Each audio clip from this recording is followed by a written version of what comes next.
Good evening, everyone. I would like to call to order the regular meeting of the Monee Village Board of Trustees, April 12th, 2023, 6:37. If I could please ask Pastor Dave Fettis to come up for the invocation, please. Thank you, Mayor. It is Easter season, and our Lord Jesus said, "Do not be afraid. I am the first and the last. I am the living one. I was dead, and behold, I am alive forever and ever, and I hold the keys of death and Hades." And because of him, we can pray today. Father in heaven, we thank you so much for our Lord Jesus, especially in this season of the year as we remember his death and resurrection. And we thank you too, Father, that you are a good creator and you provide for all our needs. We thank you for the beautiful weather that we can enjoy and the coming of spring. We thank you for a community to live in where people can prosper and flourish. And we thank you, Lord, for this village of Monee and for everybody who's part of it. We ask, Lord, that everybody who lives here can live under your blessing in good health and with good relationships. Bless our families and homes.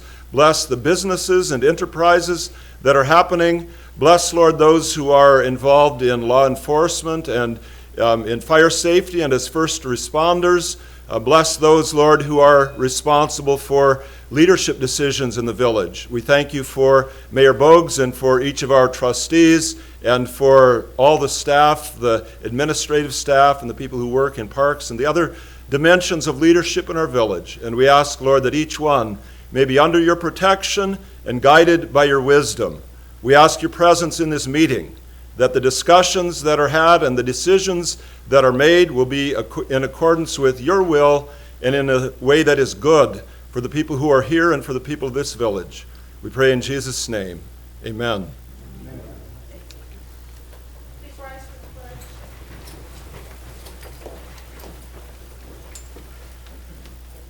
Allegiance to the flag of the United States of America and to the republic for which it stands, one nation, under God, indivisible, with liberty and justice for all.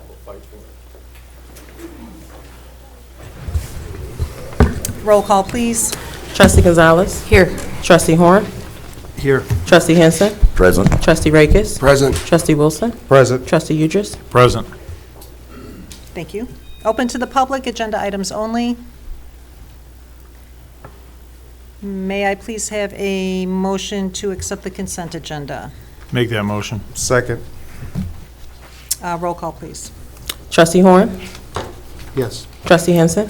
Yes. Trustee Rakes. Yes. Trustee Wilson. Yes. Trustee Udris. Yes. Trustee Gonzalez. Yes. And moving on to the clerk's report. Thank you, Mayor Bogues. I have several items for this evening. First, we'll do the swearing in of officer.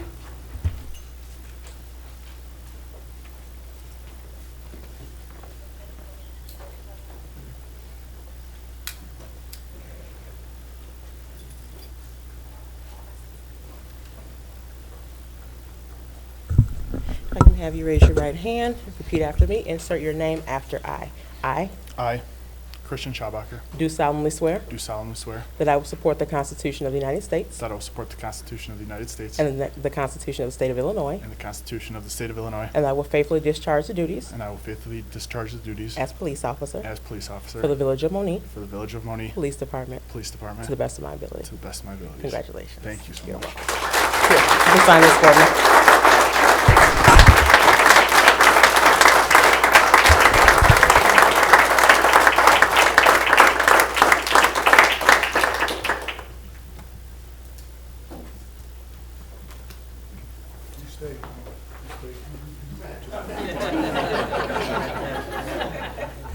He's learning. We just want to welcome Christian to the family. He comes to us from Matson Police Department. He is a veteran officer, very highly thought of there, and we have great expectations for him.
That's you. Oh, You guys good. stay. You guys can go.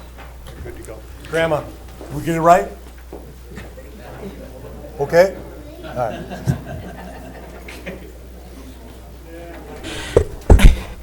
Next, under my report, congratulations again, is the President's Volunteer Service Awards. I will turn it over to Randy.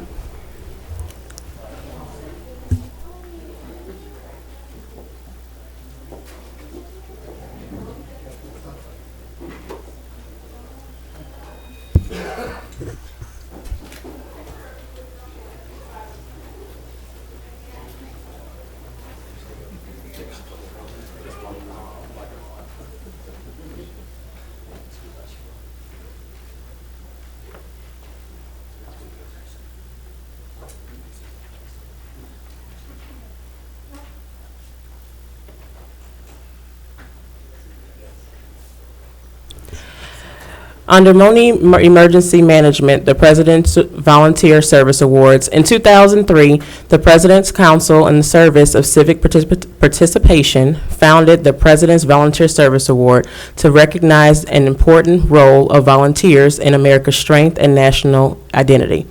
This award honors individuals whose service positively impacts communities in every corner of the nation and inspires those around them to take action. It is a great honor and to recognize our emergency management volunteer responders whose services positively impacts the village of Monee. The bronze medal recipients with over 100 hours of service goes to Lieutenant Chad Simpson,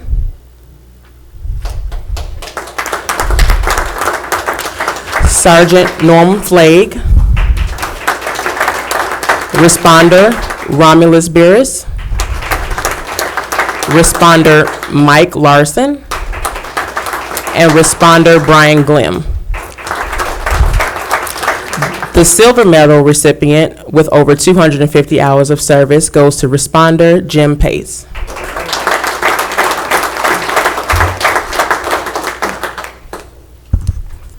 Great job, guys. These are the pillars of our agency, not only for our calls of service, our training, and our details. When we go into storm mode for the village, when you watch the weather and you see that red line of clouds coming, these guys are on the street. When there's a blizzard, these guys are on the street. And they work 6, 8, 10, up to 10 hours on a detail, and then just go to work the next day. So I can't stress enough my gratitude, my thank you on behalf of the village, and we're blessed to have you. Mayor, we're ready for you.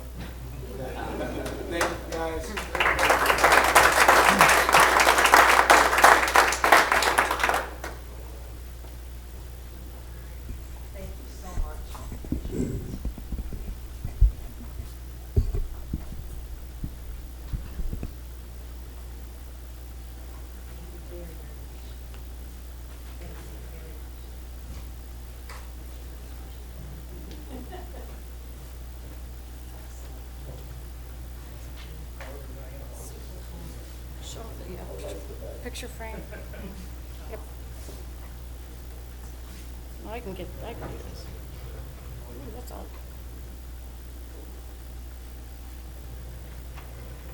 One more. Good.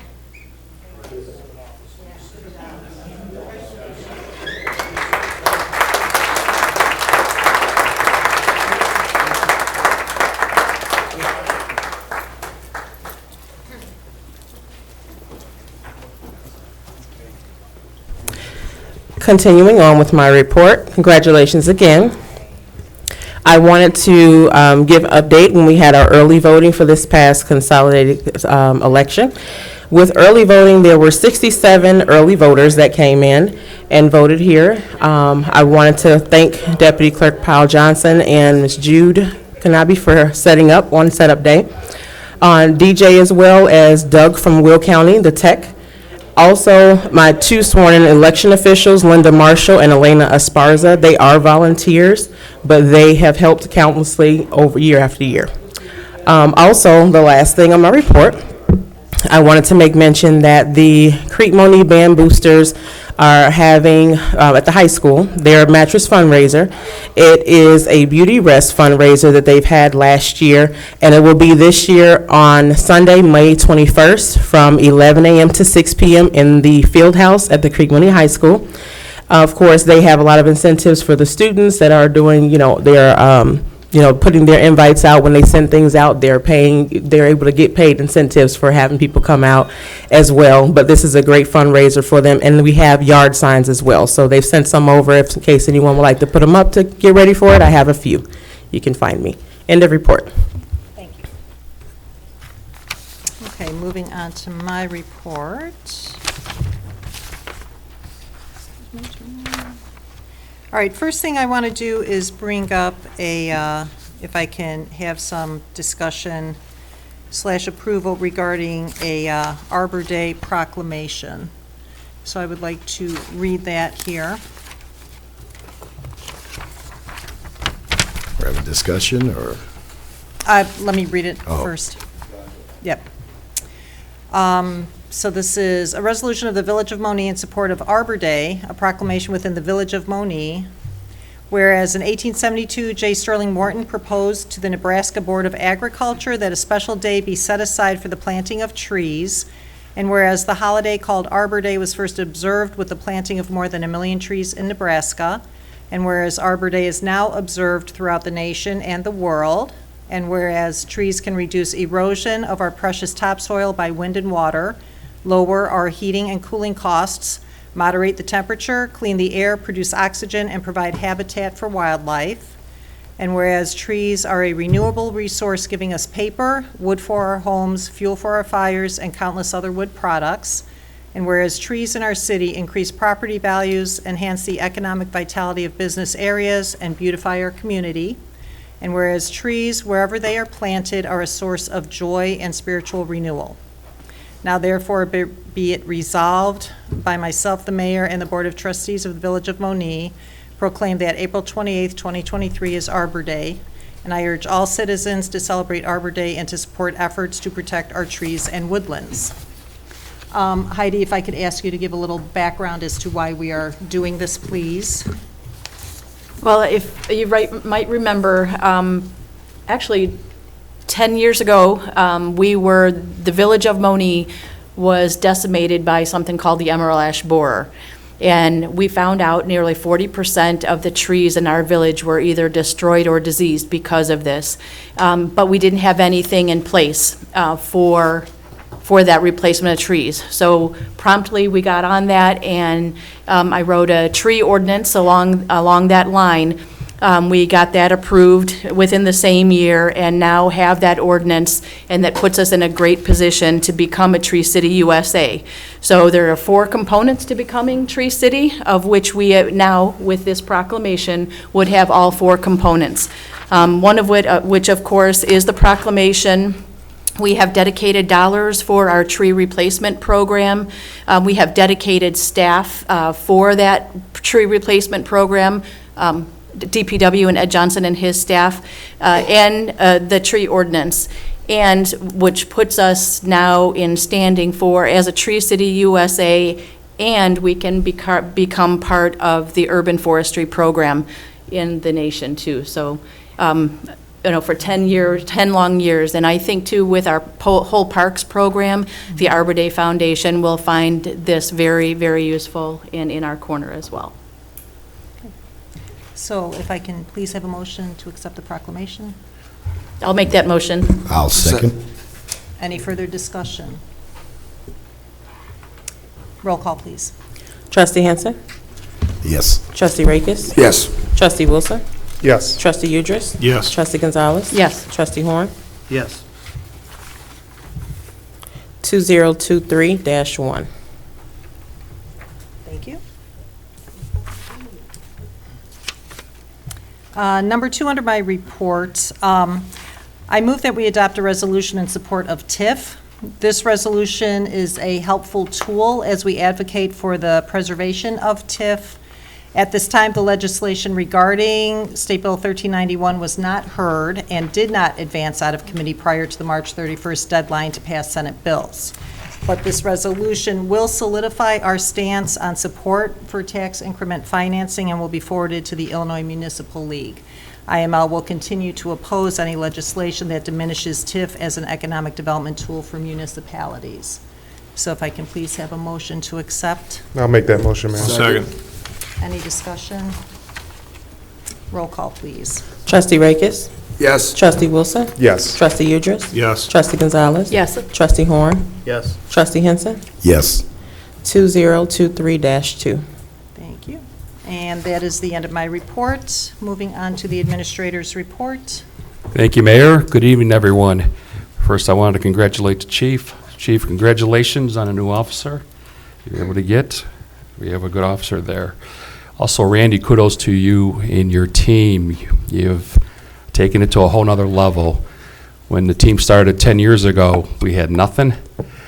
And the team has grown in numbers, and your volunteerism is amazing. The board is aware of this, but for the public knowledge, in this last budget meeting, we tried to institute a stipend for the volunteers, and they actually refused it. They felt that it was more important that they volunteered their time. And all these guys and gals have full-time jobs. They work somewhere else. And yet they thought it was important enough to, and they were proud enough to say, no, we don't want the stipend. We want to do this on our own. So it speaks highly of you, Randy. Congratulations to you on a job well done. Thank you. First, under my agenda tonight is a presentation by Republic Services. We have Ernie Lopez, Mr. Anthony DeLuca, and Jocelyn Cruz from Republic. And as the board is aware, we're up for a contract renewal, and we've asked them to share about their company with the board. Thank you, It's all Village yours. Administrator Batista. Mayor, Village of Monee trustees, department heads, and residents of Monee, we'd like to thank you again for this opportunity. Talk a little bit today about our company, our overall vision, and our values going forward. And again, if there's any questions that you might have, I'll be happy to answer them at the end of the presentation. Got a little PowerPoint here. Oops.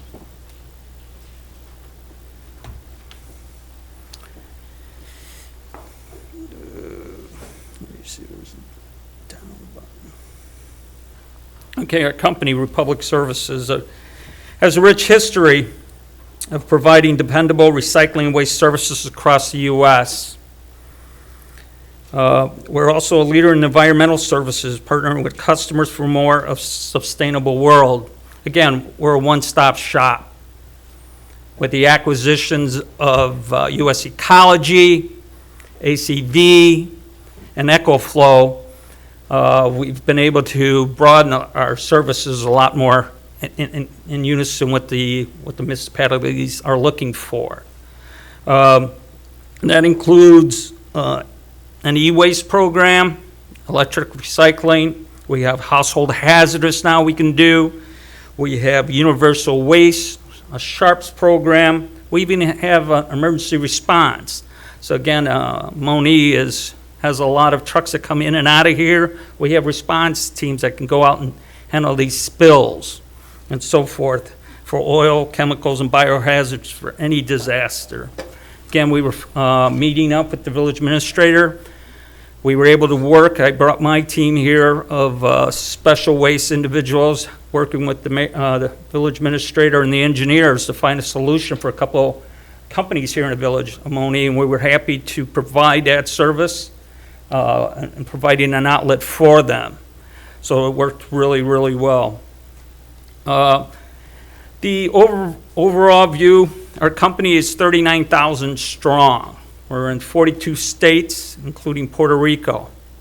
We service over 5 million customers a day. We have 13 million customers. 95% of our customers, we have a 95% customer retention. That means when they're with us, they stay with us. They understand the value. Our revenue exceeds about 11 billion. We spend about 1 billion plus on acquisitions and investments like we just did on that special waste program. Again, listening to our municipalities and finding out what else is needed.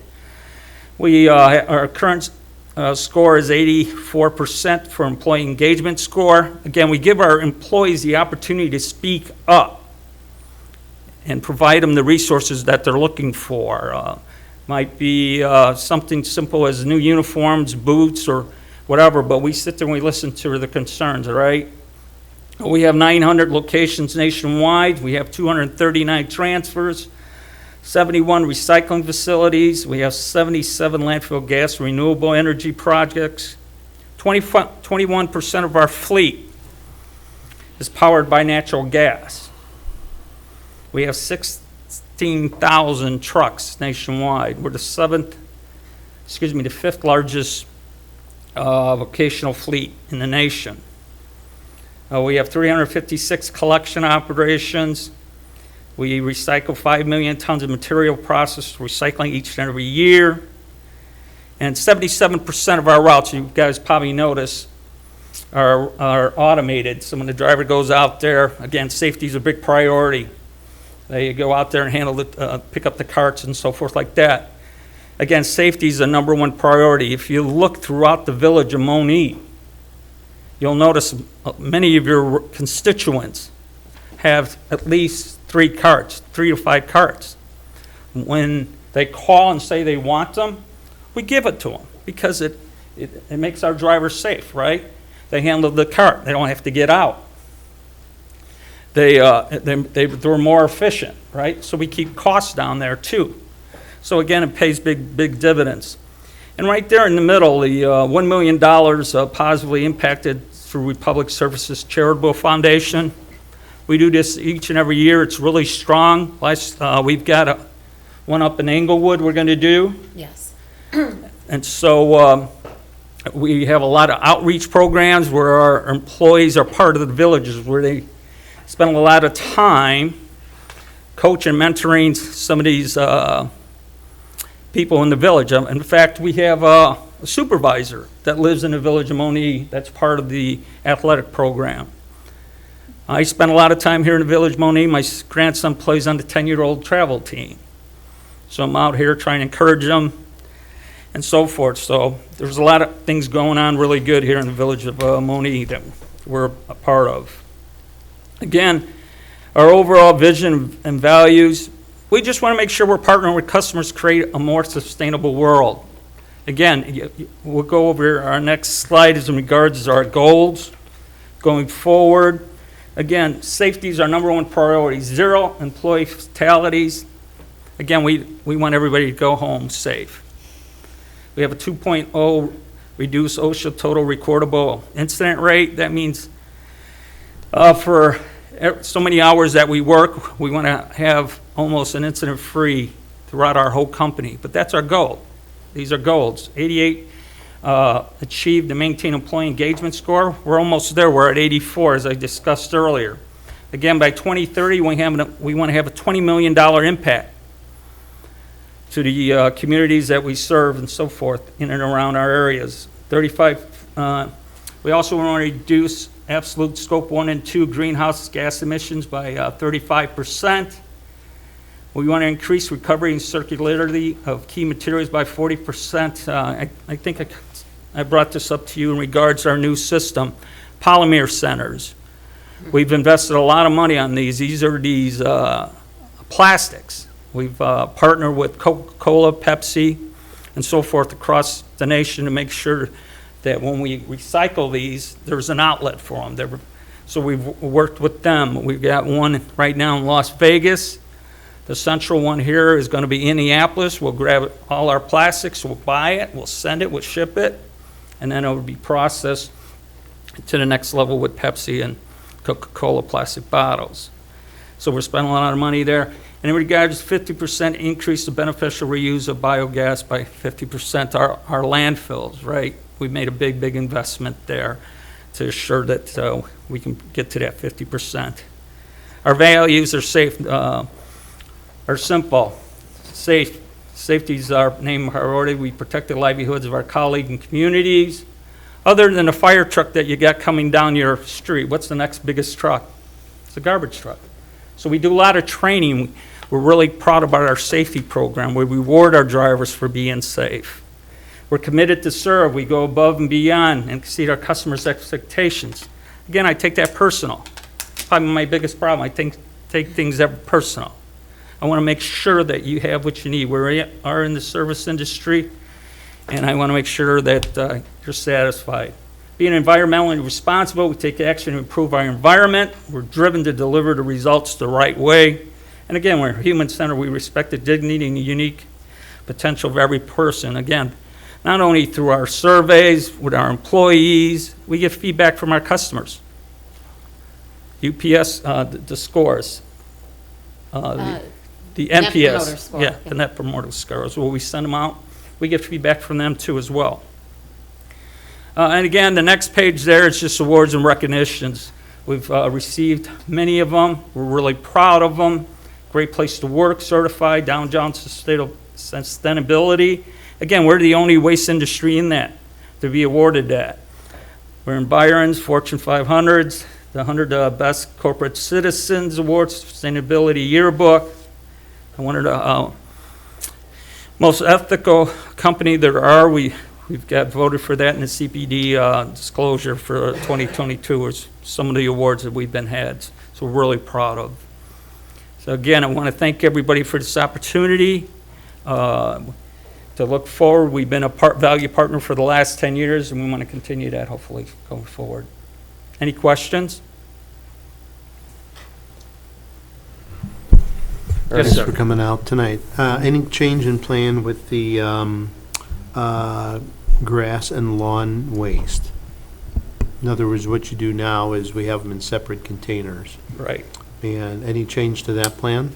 No, by state law, we're required to separate it, right, and bring it to other facilities we currently use. And again, our sustainability program, we're bringing that to the farms. We have a farm outlet that we take it to, and they just go through that whole process, right?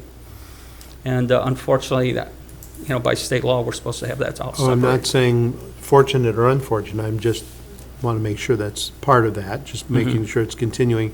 The other thing is the recycling. Is it the standard to do it every other week? I know we do, that's how we do it here now, but is that the industry standard? Can it be changed? I would say 97% of the resident municipalities use the every other week program, right? They have a 95-gallon cart. They find it sufficient. Again, what we do, if you don't find that enough room, we'll be more than happy to bring out another cart. But again, you do have that opportunity at no additional cost, right, for that additional cart. But you can go to it every week service if you like. But again, there's a cost associated with it, right? We're trying to keep costs down at a minimal. I know you guys have a responsibility or constituents. Again, it's cost-driven, but again, making sure to provide a good product for them and they have an outlet. Thank you. Well, I think, public knowledge too, if they know that they can get another recycling cart, that is a good point, and, we can make sure that everybody knows that. Tree lady again. Sustainability and the reduction to 35%, for the biogases, how is that achieved, for the reduction in those emissions? So they're really leaning towards electric vehicles, and they have a goal of getting to 25% of the fleet, across the nation by 2030. And then to the point of the ones in the land, I'm sorry, I'm supposed to use this. The ones in the landfills to decrease the gases emitted. Yes, so they have, and I don't have any landfills in my business unit, so I'm probably not going to speak to it the way somebody else would. I do have a video that I can send, that I can share. They just did a new underground emissions at our Newton County landfill, which is local. They just finished installing that. It's a deep well process that, and they're doing that across the country at the landfills one by one. Thank you. If you would, can you just touch on your electronic recycle and what it costs to the consumer? And again, it's very expensive, right?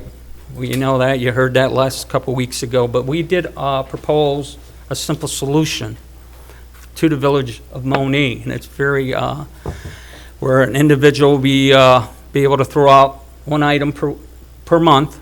Again, you heard what a television costs, right? They send somebody else, it was $35, and then another $35 just to pick it up. And we're saying, if you allowed that, everybody want in, it's $1.25. So if they pay for that whole month, it doesn't even equate to the same delivery. So you're looking at $1.25 additional. But again, we wanted to provide you that, and if you guys wanted to look at that option. And a lot of communities are going with that. And so, and that's why I wanted to propose that, above and beyond your current services that you have, trash recycling carded, every other week in the yard waste, seasonal yard waste. Thank you. We also are big, we talk about outreach. We're very proud to be a sponsor of the Monee Fest. It's a big thing here where we provide 3 dumpsters free of charge. We bring 60 carts out. We supply the village with bags so nobody gets hurt. You just pull the bags right out of the cart, throw them into the dumpster, and we haul it away. So again, we thank you for that opportunity to be part of the village.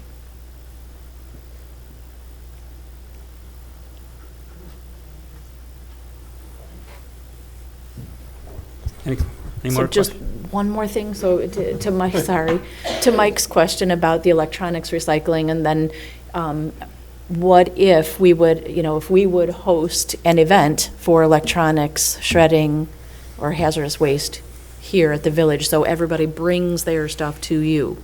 Could you help us? We have those capabilities, that? right? We do. With the new acquisition of our environmental services, we can host a household hazardous event. We can do the e-waste event. We can do a Sharps program. We can do a universal program. Universal is the light bulbs, right? Ballots and so forth like that. Batteries. So we have those opportunities now available. So. Thank you. Mm-hmm. Okay, well, thank you very much. Well, thank you again for this opportunity. Thank you. Yep. Thank you. Bye-bye.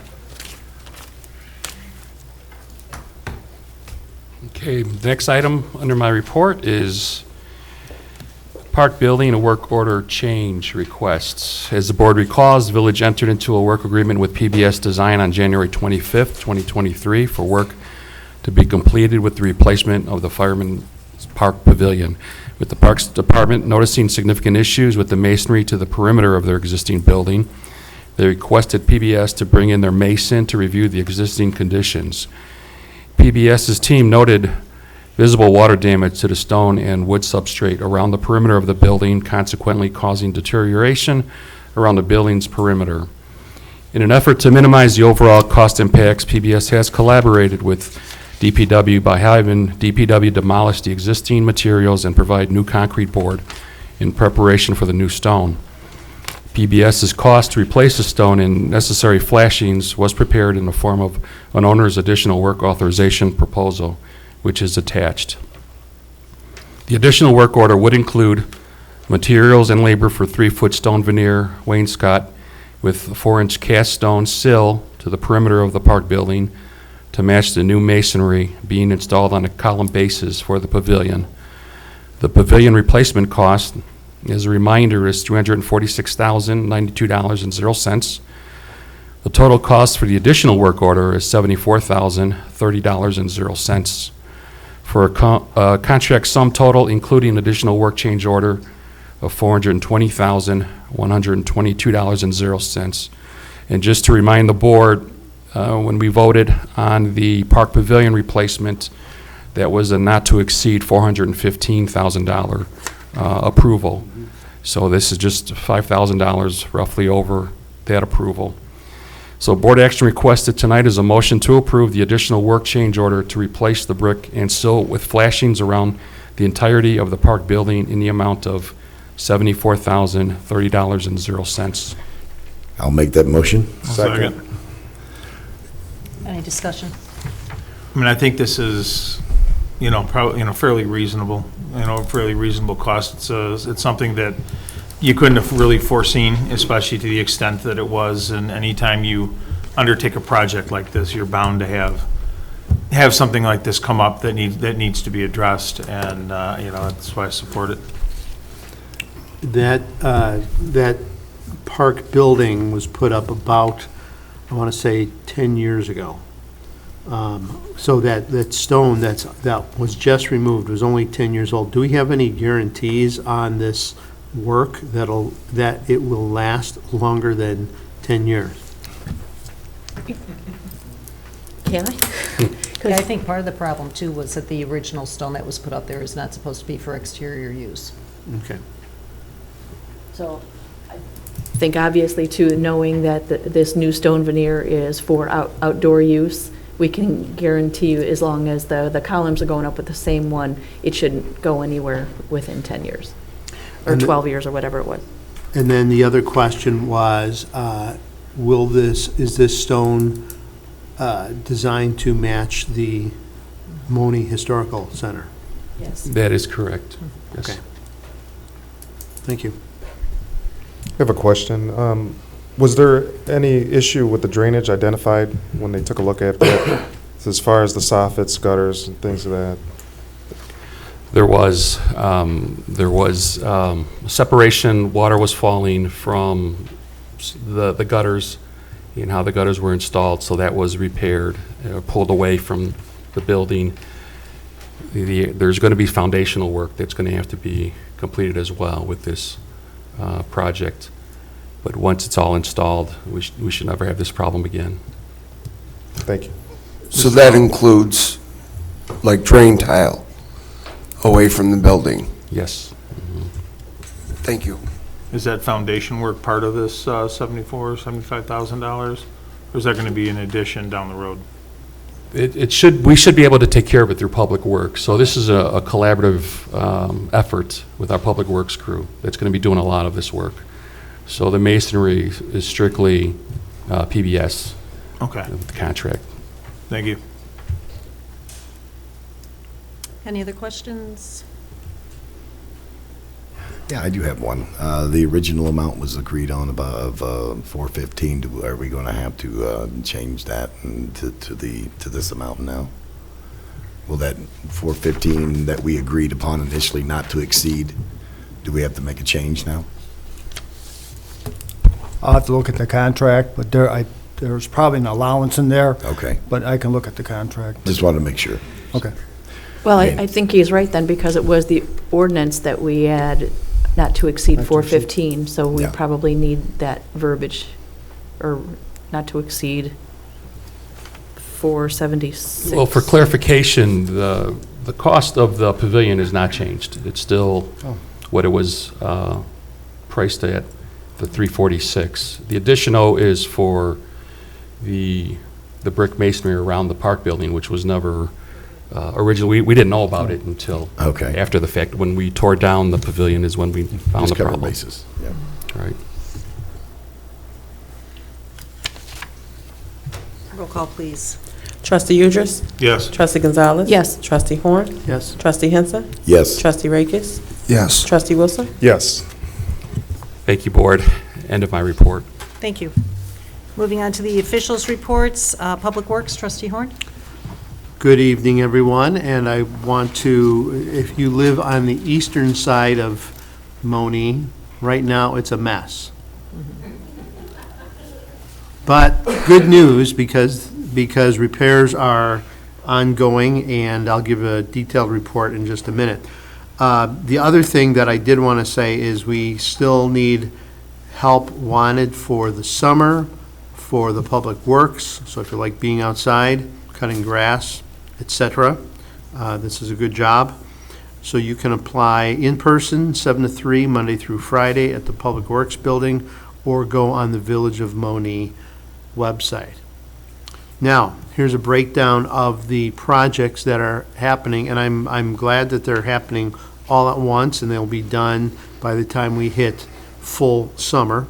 So we won't have those issues during the summer. Wilson Street Water Main, they're putting in the service lines on that project and the restoration to follow. And by the way, so the restoration, if it's starting now in the next few weeks, we have all summer for that grass to grow and get a good hold there. Sunset Water Main, everything is passed. Guess what? Restoration is to follow. Court Street Bridge, I know that's been a real pain for some of us. That should be done by the middle of next week. So, one more week for that. Court Street Water Main going on as well. I don't have an end date for that. But after it's finished, guess what? Restoration will be to follow. And then spring hydrant flushing has been postponed because of this construction. So thank you for your patience, and for those of you who've had to replace your water filters and so on at your residences. End of report. Thank you very much. Can I ask a question? We might have the right people sitting here too. Yard waste pickups, have they started, commenced already? Yes, April 1st. April 1st. Thank you. Moving on to Parks and Recreation, Trustee Gonzalez. Thank you, Mayor. And again, a lengthy report as well from Parks and Rec. As you know, all the programs ongoing and being done this time of the year, busy season. And to those of you, estimated 700 people who attended the community egg hunt and pictures with the pooches and the Easter Bunny, thank you so much for coming. It was a blast and perfect weather morning. And it only took 1 minute and 37 seconds for 6,000 eggs to be picked up last Saturday. It might be a record.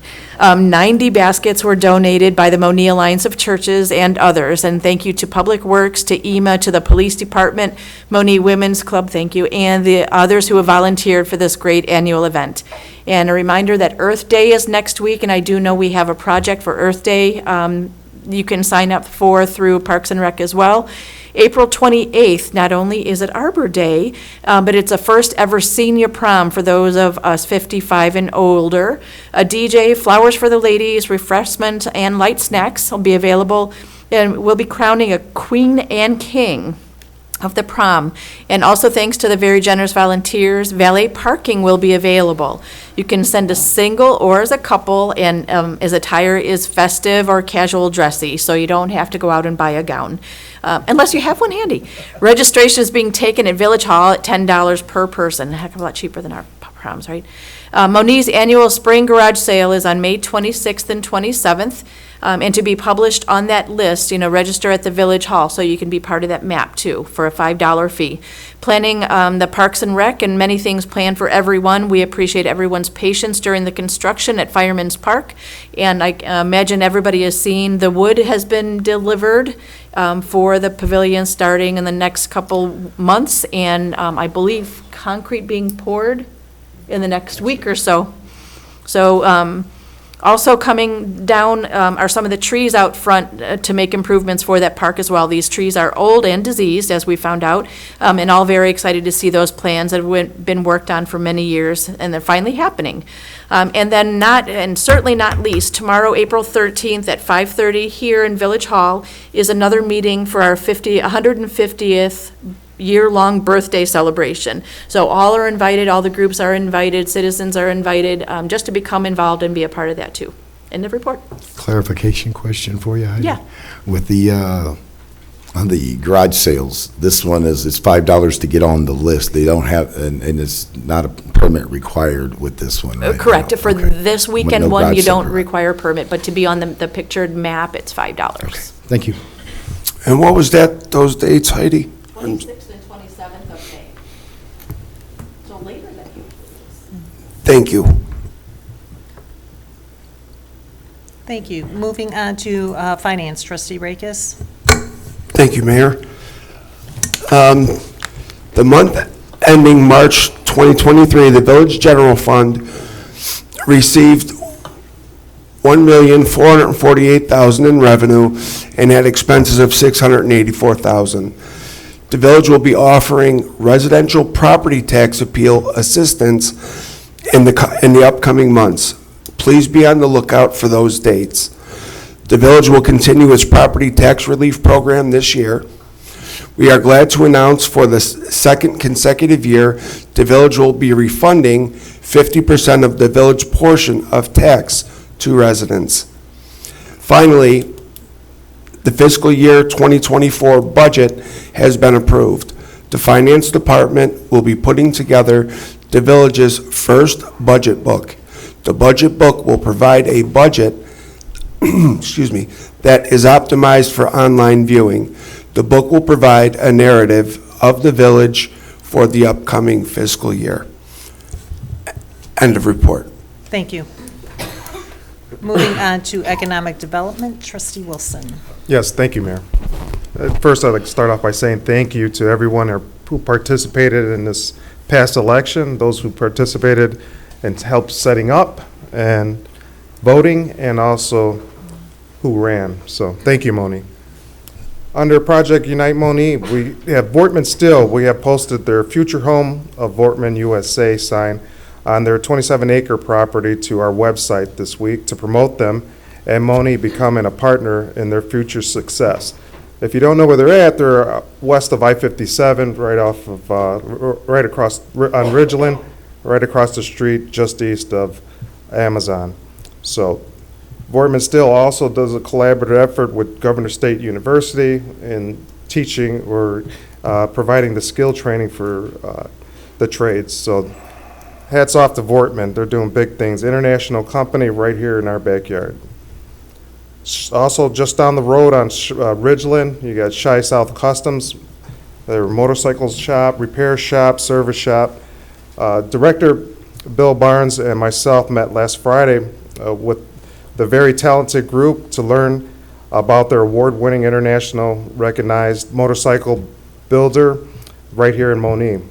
So they also are featured in our social media to give them the recognition they deserve.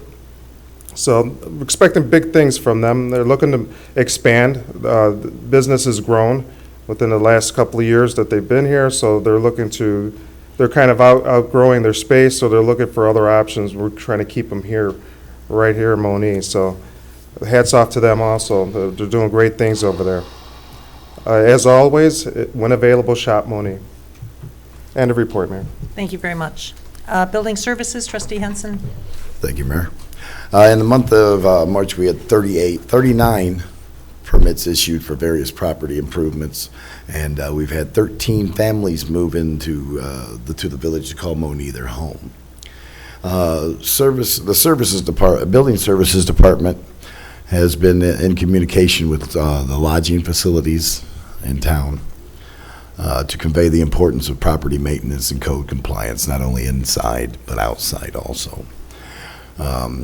As well as most recently, we held a meeting with the new owners of the Red Roof Inn, and the management agreed to upgrade the front of their property, including the signage that's been in disrepair. Country Host Hotel on Cleveland Avenue has also applied for permits to make necessary repairs and improvements to their facilities this season. And in terms of property maintenance, our code compliance officers are making the rounds to businesses and reminding them to maintain their landscaping and to keep trash and debris taken care of that ends up on others' doorsteps. Also, I would like to say In closing, congratulations to everyone that retained their seat. Thank you to the voters. And we kept the band together. End of report. Thank you. Public Safety, Trustee Udris. Thank you, Mayor. For EMA, March 31st, EMA was out weather spotting while we had some weather come through, assessing damage, and they were out there for approximately 8 hours that day, keeping an eye on everything and making sure that we stayed safe. On April 8th, they also assisted, as Trustee Gonzalez said, they assisted with traffic control during our Village Easter egg hunt. And lastly, for EMA, I again want to congratulate the members of EMA that received their awards tonight, and just can't stress enough volunteer. And it's just giving of their time, giving of themselves to our village, and can't say thank you enough for that. For our police department, just remember, as you see our officers on the street, please wave, say hi, and tell them thank you for what they do and for keeping us safe. End of report. Thank you very much. Attorney's report, Larry. Thank you, Mayor. I have 2 items for the board's consideration. The first item, we received a proposal from Tesca and Associates. The board recalls they are a TIF consultant. We're looking to expand TIF number 5 in order to accommodate a couple companies in TIF number 3. TIF number 3, if the board recalls, will soon expire. One of the companies we're trying to help is Vortman. But Pete has to do a study to make sure that property's going to qualify for TIF number 5. It's a lot of work. His fee is $25,000, but that's probably customary. But he does all the work. He has to do the study, the analysis. He signs off on it, indicating that in his opinion that it would qualify for TIF designation. So it's up for the board's review and consideration. I'll make that motion. I'll second. Now, this is just for him to do all of the work and do all the research into this. This isn't changing it yet, right? This is just him paying for him to research He's it. got to make sure it qualifies, and if it does qualify, we need a public hearing, and all the companies in that TIF have to be qualified, so there's probably 100 notices. So it's above and beyond, but he's been with us for probably 20 years doing this, so. Thank And you. he did TIF number 3 and TIF number 5, so he's very familiar with the program. Any other discussion? Roll call, please. Trustee Gonzalez? Yes. Trustee Horn? Yes. Trustee Henson? Yes. Trustee Rakis? Yes. Trustee Wilson? Yes. Trustee Udris? Yes. Thank you, Mayor. The next item, just as an update for the board, to be no action necessary tonight. If the board recalls, at the last board meeting, we talked about a potential sale of roughly 5 acres on the Governor's Highway property for a company out of state who would like to locate a business inside our town center facility. Bill's done a lot of work along with Ruben. We do not have a final contract yet. We have a conference call tomorrow at, I believe, 11:30. They are looking at 5 acres, but there's quite a bit of work that has to be done, whether it be ingress and egress. They would like to close soon, but there's work to be done. So hopefully they like to close, I think, individual indicated by end of May, but we might have a final contract for the board's review at the next meeting.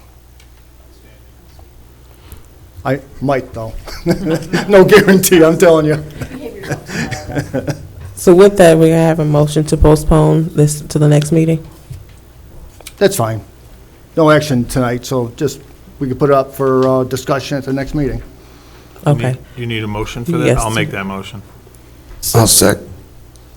Roll call, please. Trustee Horn? Yes. Trustee Henson? Yes. Trustee Rakis? Yes. Trustee Wilson? Yes. Trustee Udris? Yes. Trustee Gonzalez? Yes. That's all I have, Your Honor. Not really.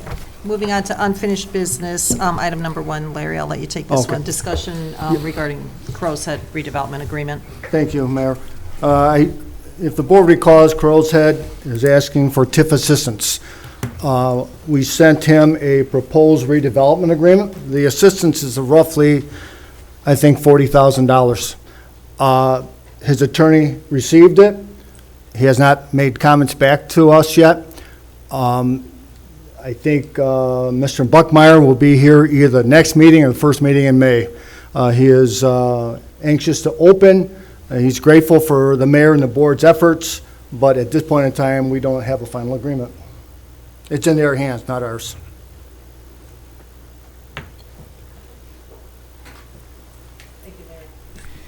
Item number 2, presentation. We've got Turning Point Solar here again. Hi, Alex.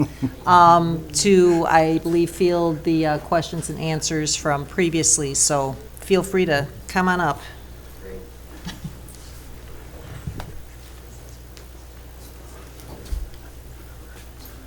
So you know me. I'm Alex Mendelson, Senior Development Manager at Turning Point Energy. Do all things permitting. And this is Luis Sanchez. Director of Development Engineering. I will say he knows a lot more about the technical side of solar than I do, and he's also been in the business a lot longer than I have. 15 years, yes. I will do my best to answer your questions.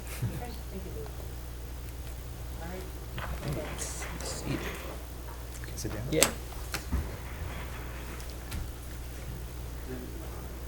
So that being said, I know that, Alex, we had submitted to you several questions, and I know that we're trying to get to the bottom of. Did you happen to bring those questions along with you? Excellent. They're on here.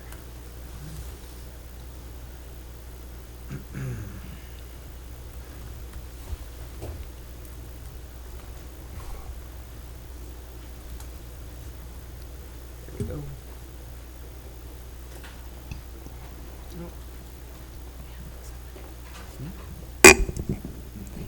Okay, great, thanks.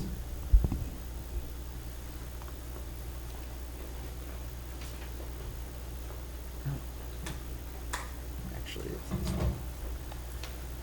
would you like me to read out the questions, or? Okay. If you would, just go through the list. Yeah, of course. So then everybody can remember our questions. Right. Not only us. So, raised during the presentation on February 22nd of this year, first one here that we responded to was, can we enable village residents to sign up for reduced priced power first, or restrict sign up to Monee residents only? We touched base with our executive team, and we can do outreach and provide materials on when and how to sign up, as well as connect Monee residents with the company that will sign folks up.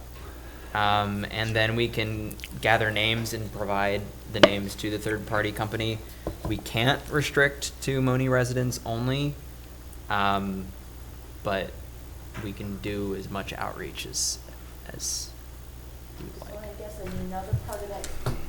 another part of that question is if we can sign up before your project is done. So what's to preclude us from signing up to another company or another company doing outreach that already has a project upgoing while we're waiting for ours to be done?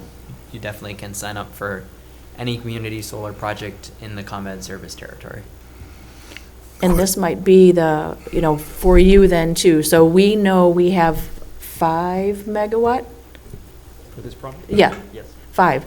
So, and we know that that goes to 12 to 1,400 homes.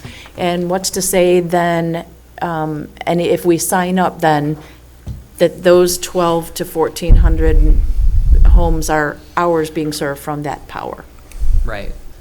So we actually got feasibility study results back from ComEd for this project. When was that? Today? That was today. Yes. And so one of the other questions that you had was, what substation are we connecting to? And Luis can speak to it in more detail, but we connected on it from his read of the report today, and we're connecting to a substation near in Piatone. Piatone, yeah. So if you're not familiar with the ComEd interconnection process, you apply to see what circuit you will draw from or you feed into. And the report just came back today. It's a 34.5 feeder adjacent to the site. It's a sub-transmission circuit that connects a substation in Piatone all the way to Madison, I believe. So, yeah. Right, so does that mean that anywhere along there can be serviced by that? So that power, a or- sub-transmission means that from there it distributes into whatever homes and businesses are along it. So the 34.5 steps down to a 12 kV, steps down to a 4 kV. So whatever power is generated from that solar facility is going to be consumed by whatever residences and commercial businesses are along it. Yeah, so it goes all the way down to Peatone, and then it goes up north. To Madison, yeah. Right.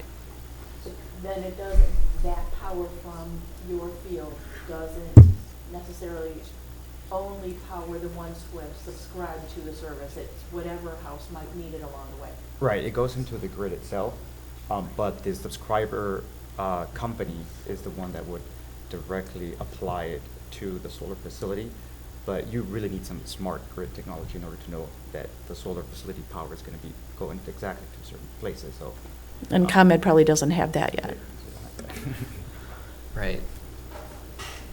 And so the community solar program, though, while power produced locally is distributed locally, the community solar program allows folks to subscribe to power anywhere in ComEd territory.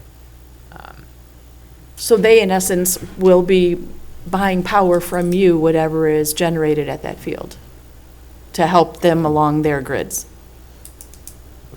buying power from us. Yeah, so if, if you help the ComEd's deliverance of the energy. I'm not exactly sure how that Right. works in the community solar tariff.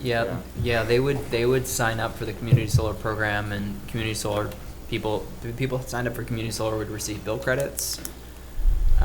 But the energy that was generated by the array would enable community solar subscribers to sign up via the amount of energy that it output, but it wouldn't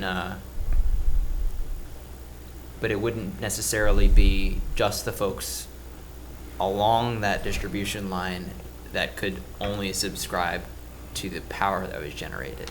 That's why And we that's can in sign farm- up for community solar now and. Anywhere. Yeah. Yeah, if you're in Monee, you could sign up for power that's generated, by an array in near Aurora, because of the state legislation.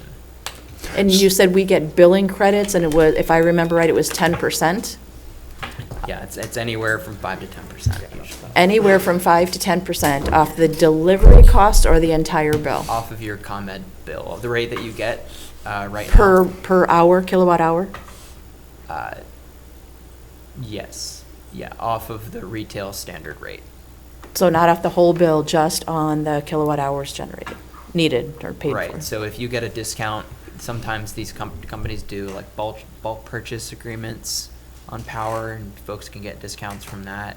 That will stack with the community solar discount. So us annexing this property from here in Monee, and then the energy is routed down to Peatone, in a sense. It's not guaranteeing that. I mean, Monee is on that line, but it's not guaranteeing that Monee even gets any of it, is it?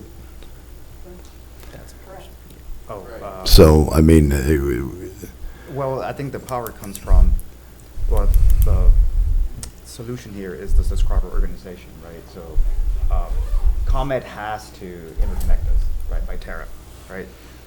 And they don't have to tell us where it's going. I don't even know. that's what I'm saying. They will distribute or decide who gets it. So they could, in essence, decide, not for Monee. I mean, we could, it could go elsewhere, is what I'm saying. It's not coming here to Monee, it's going elsewhere, and we're only going to get a percentage of that. It's going to be used where it's needed, right? I imagine that's what ComEd. And who decides where it's needed? Who draws more power, really? Who uses it at the peak time? Okay, so, And so the subscriber organization, the third party that is going to be used to bring residents into the program, that's where the benefit comes, right? okay, so this could be on our property here in Monee, and it could be directed elsewhere, is all I was getting at. It could be. Yeah, like any grid, yeah. All right, thank you. So now, as the power coming off the solar field isn't just going to tie into the closest lines and then just go out there. It actually runs through a line that'll be set up down to a power station, and then from the power station distributed out? Or how does, then I'm trying to picture it. The former, so it is connecting to a line that touches the land where we're installing the solar facility on. From there, it gets distributed to wherever it's needed. ComEd, I don't think can tell it specifically only Monee. It's going to be used where it's being consumed at the time. The 34.5 feeder goes from the substation all the way to, it connects two substations. That's why it's called sub-transmission, right? And from there, it steps down to other communities as it's needed, right? So wherever it's being needed, that's where it's going to go. So just as a follow-up to that, if a manufacturing facility were to locate next to the 34.5 and they're a power user, would they be able to draw power from the solar itself? From the 34.5? From the 34.5, yes. A lot of industry, heavy industry, ties directly into 34.5 or 12 kV. What a 34.5 is? 34.5 is the voltage of the line, 34,500. So when you have a big transmission substation, you see those big transmission towers, right? Goes from 130,000 volts down to 34.5. And then you have these smaller distribution substations that step it down from 34.5 down to 12.5. And then you see those bucket transformers. Sometimes it goes from 34.5 to 4, or from 12.5 down to 4, and then eventually down to your homes. Yeah. So one of the things that we learn when we initially do a pre-application is how much energy can the distribution line support. And so what we're doing by putting a solar array or proposing a solar array next to this 34.5 is we're further energizing the line because it can support more energy in it on a regular basis. So folks that then tap that line can use that energy going forward. I have a question. So originally it was 5 megawatts, right? But is what the legislation for Illinois allows. Yes, for community solar, correct. Up to 5 megawatts. Up to 5 megawatts. Right. Okay. Solar, yes. Okay. And you could have another field as long as it wasn't directly next to it, correct? One developer, another field that's not directly next to it, yeah. Right. So what, if any, further development do you guys have in mind, or another company, if that's the way it's got to be written out? Because we have 2,168 homes, and you potentially, with the 5 megawatts, is 1,200 to 1,400 homes. So you're coming in for about a third of the homes that are here, half. What kind of expansion would that look like from your company to the residents? I understand the other questions and how somebody else is going to end up with electricity that we produce, but what can you do to make that a greater volume of solar field to make sure the residents here are taken care of first? So sizing the solar array to make sure that the consumption of the town is being taken care of, is that what you're saying? No? What I'm saying is, right out of the gate, you can't produce enough with what you're giving because of the legislation that's been written. You're at 1,200 to 1,400 homes is what you said 5 megawatts can do. We have more than that. We have 1,000 more than that. But for anybody to even, they have to subscribe to it, so it's not Right. like they're powering 1,200 to 1,400.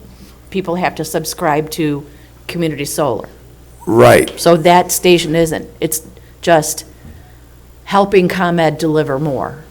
I understand, and on our property for another village or for another whatever. And I live in Monee. And Our newer substation is Peatone, so we can thank Peatone for that right now then, I guess. I understand and I appreciate the help from wherever we get it from.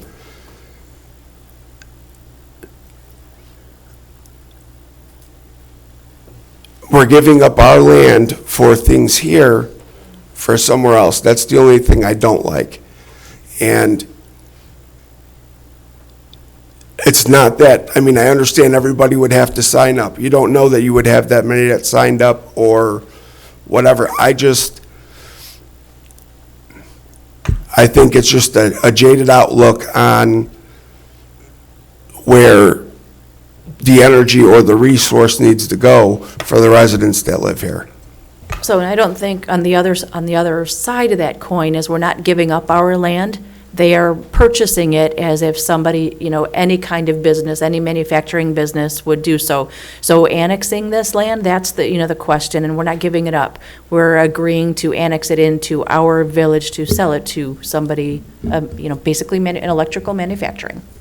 No, I agree with that, but depending upon how it's laid out and according to the legislation that's written, as I was trying to say the last time we had this conversation, if they are in grid B and you have land next to it, the land next to it does not qualify for a solar grid. It does. Just if the parcel right next door, Turning Point Energy could not develop. Somebody else could, but you guys could not. Yeah. Another solar developer. There's a little thin strip north that's owned by ComEd. Okay. And we talked about this, but it's not in your future land use plan. There is another parcel in the village, surrounded by the village of Monee too. That's a very big parcel, and I know you have other things in mind for it, I believe. But there are other land opportunities available for future solar development. Very close to Monee. Thank you. Administrator Batista, I've got a question. Other than expanding our horizons by annexing this land, what does Monee get from this? Do we get any sales tax of electricity? Do we get any, I mean, what other than expanding our horizons and our borders? What could you guys explain? You named it. We would expand our borders. Okay. There's no cost to the village at all on this. It's not No in the TIF cost, district. but also There's no income either. Just expanding. Okay. We would pay. That's savings. I'm understanding for the people, and I understand that. But I was just looking at that side of it also. Yeah, there'd Yeah, be property tax, that yeah. come from it, yeah.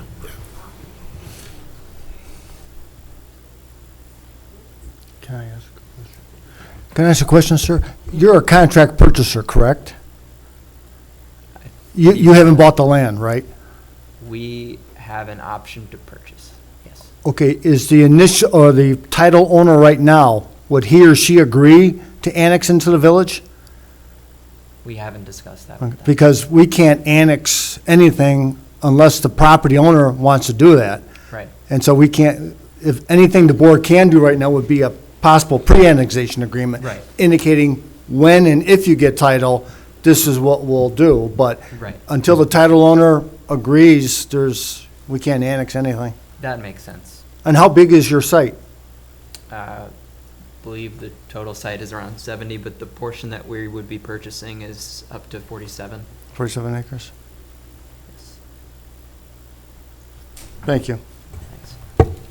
And this was about, I remember, I think it was Trustee Henson had said something along the lines of the employment and, I don't know, it was sheeps and something else. It was 50 to 75 if my memory recalls. They said 50 to 70 initially to set everything up. After everything was set up and running, no employment other than maybe if you had a sheep herder or a botanist there that doing the plants and or the sheep. That's what it was. So there was no employment.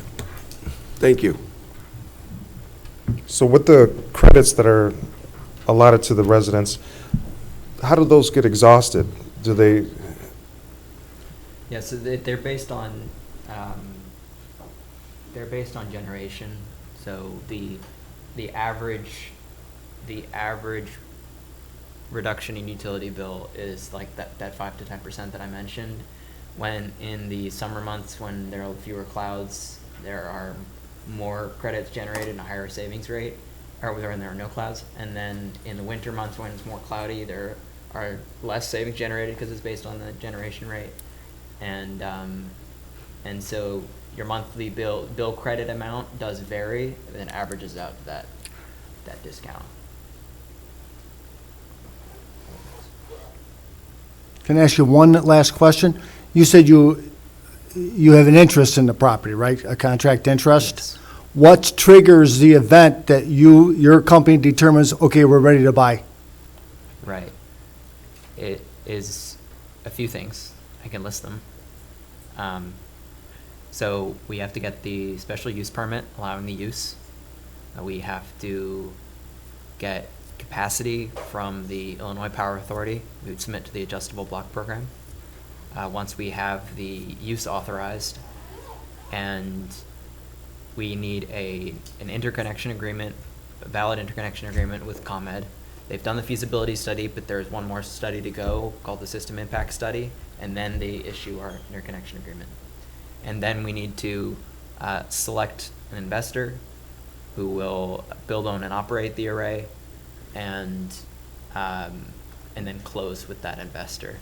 So realistically, it could be a couple of years? Yes. And realistically, then, what you need from us first is the special use permit and a pre-annexation agreement. We would get the special use permit from Will County. From Will County. And the pre-annexation agreement or a letter of support from the Village of Monee would go a long way in really just showing we made the effort. And we would still go through the discretionary permitting process with the Plan Commission, then the Land Use Development Committee, and then the full county board. Okay. I think you spoke on this last time, but I'm going to ask again because I honestly don't remember what you said. Is this the first project in Illinois that your company has worked on? Not from a development perspective. So we have permits for projects in Kankakee, Kane County, and Woodford near Mononk. But we entered Illinois in 2021. Okay. And when you did, was there any kind of special permitting or anything you had to do with the state to be able to develop these solar farms in the state? Any process you had to go through with that? Yes, we had to register with the Illinois Power Authority to be an authorized vendor. That's not my bucket, but I believe that's what it's called. And you are current with all of those? Yes. Okay. And as far as the ones you have up, Alex, they're operational and running, any of them?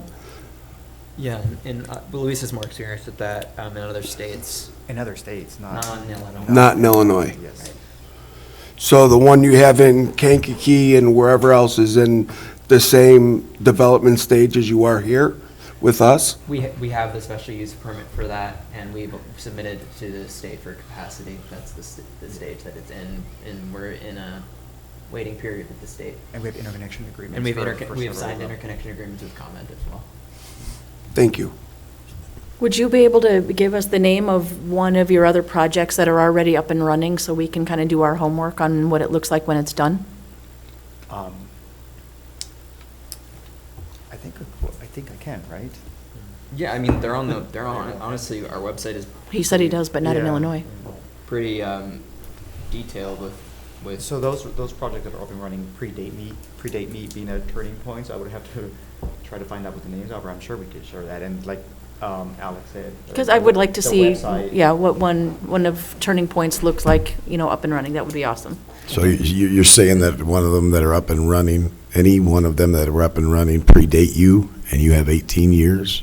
Oh, in the No, industry. from being at Turning Point. I've been in the solar industry for 15 years. All right, thank you for the Yes. clarification. Yep.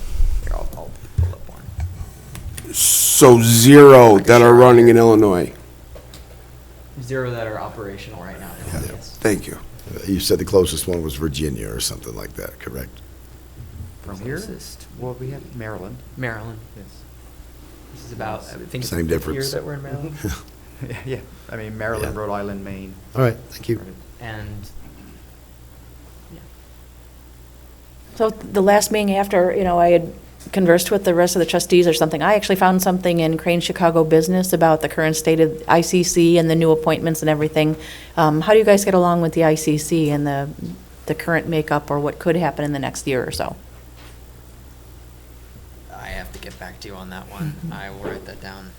That's a couple members of our team that I don't deal with the ICC directly. That would be our EVP of Business Development or Director of Business Development. I'll write that down.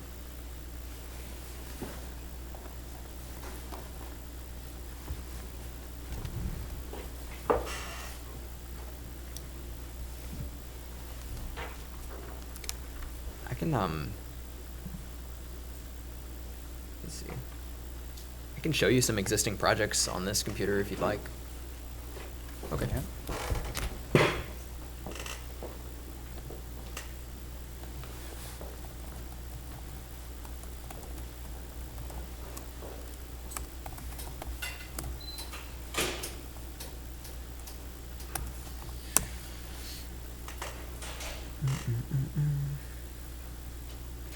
So as Lise was saying, good amount in Maryland.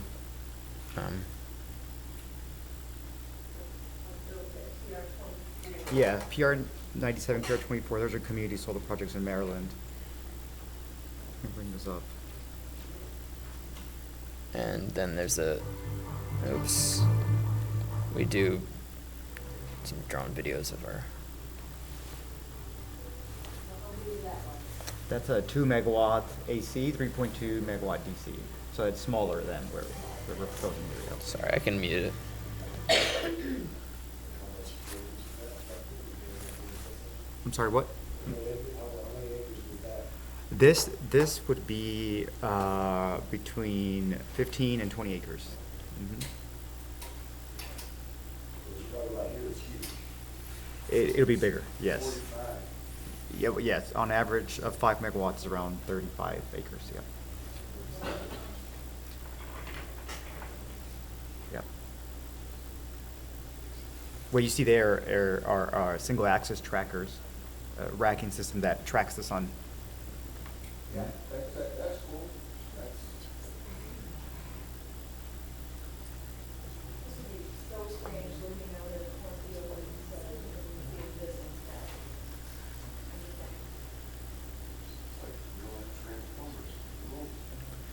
Yeah, I think it's pretty cool. I think it's very interesting. Just to clarify, I wasn't trying to be hostile towards any of that. I just would like all the cards on the table so everybody, the board and anybody in the community would know. So please don't think that I was trying to be harsh. Oh, no, I didn't take it like that at all. No, no, thank you. And we're happy to show you Yeah. these projects. Yeah. Others, let me see. Let me find it. I think we have one that's, oh, this one's much larger. I have a question. Do you work with any other companies to facilitate exactly what it is you do? Like, do you have a sister company or a company that I guess you work with to get the job done? Like the construction of it, or Like another Turning Point? another developer? Well, we're a front-end developer, so we take it to non-ministerial permitting, and then we sell the project to an investor that would eventually build it. Thank you. Yes. So I guess my final question too is, you keep talking about an investor. So this is like the biggest, like a cloud looming over us. You always say an investor, or we pick our investor. And that's the largest question too. How do you pick an investor? Do you know ahead of time? Do we know ahead of time who's going to be actually funding it, or? Well, it's a small pool of investors that we choose from. Are they large organizations, Yeah. corporations, or private? I'm pulling up some examples. So Nautilus Solar Energy, really big company. You might have also heard of Summit Ridge, is the nation's largest community solar owner and operator. Really big in Illinois. They own and operate assets here right now. So investors like that, companies that are very, very well capitalized and can. No. No. A lot of the owners of these companies have worked with the owner of our company, so the solar industry started from the same roots, and a lot of those people know each other.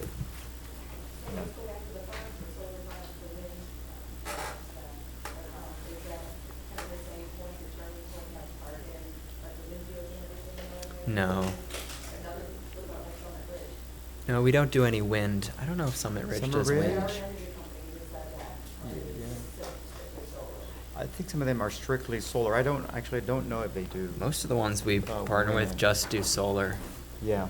So Summit Ridge describes himself as the nation's leading owner-operator of community solar assets, and that's it. They recently did a really large home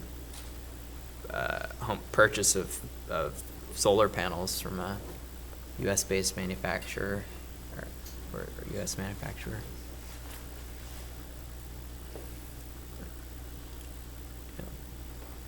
But there are a bunch of things about the partnerships and the investors, and you'll see among these press releases here on our website under press and resources that we're at the ribbon cutting. Actually, on the right side here is our Maryland developer Franny, and so we stay with the projects until ribbon cutting, making sure that things get done right. We don't just sell and go away. Right. Yeah. We should have mentioned that, yeah. So we take it till closing, make sure it's operating.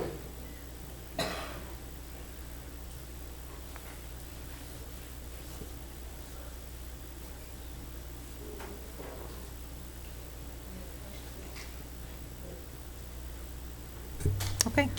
Thank you, Alex. Thank you, Monee. Thank you. Appreciate your time. Thank you very much. Thank you.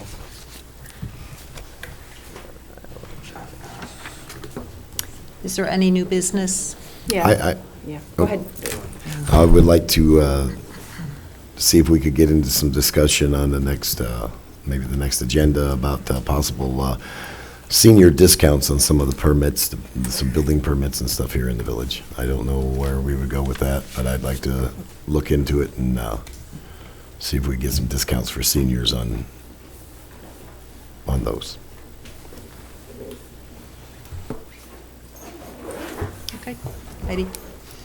And the last thing for tonight, just wanted to bring up for the Monee Women's Club, a lot of things going on now, springtime with the Monee Women's Club. First of all, a scholarship. We have two $1,000 scholarships to give away to an area young lady for with the 60449 zip code that can apply from our Facebook page or an email at the guidance office, or if they just need to have a 60449 zip code and can attend any of the area schools or homeschool resource, and just to apply by April 30th for the first week in May award. The second, of course, is the vendor fair. It'll be the 8th annual Monee Women's Club Vendor Fair and Business Showcase. We're still looking for vendors and just want to let everybody know that it's out there. And the third one, I don't know if anybody saw it, but we've also started our flower sale, our annual flower sale today. And orders are being taken through April 28th to be delivered at the vendor fair on May 6th. Thank you. Thank you. 6th. All right. Open to the public, non-agenda items. May I have a motion to adjourn, please? I'll make that motion, Mayor. Second. Roll call, please. Trustee Henson. Yes. Trustee Rakes.